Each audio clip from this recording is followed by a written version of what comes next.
আপনাকে কি করে ভালো না বাসি ইয়া রাসূলুল্লাহ।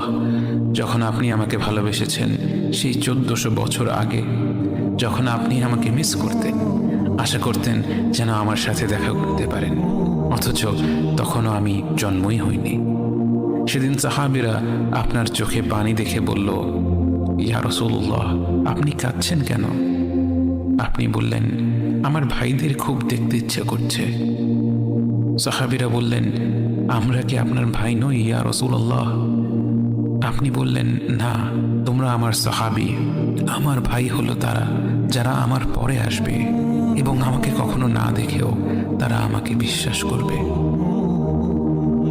মৃত্যুশয্যায় শুয়ে আপনার অন্তরে এই চিন্তা ছিল যে আমাদের পরিণতি কি হবে।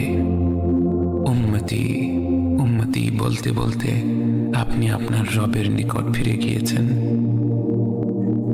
আজ আমরা আপনার উম্মতের অংশ।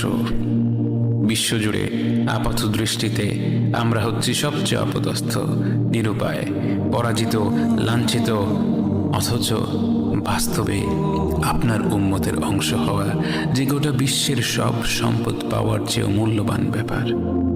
আজ আমার মনে যত আশা, যত আকাঙ্ক্ষা, যত স্বপ্ন, যত চাহিদা, সব কিছু পেয়ে গেলেও নিজেকে এতটা সৌভাগ্যবান মনে করতাম না যতটা মনে হয় আজ আপনার উম্মতের একজন হতে পেরে।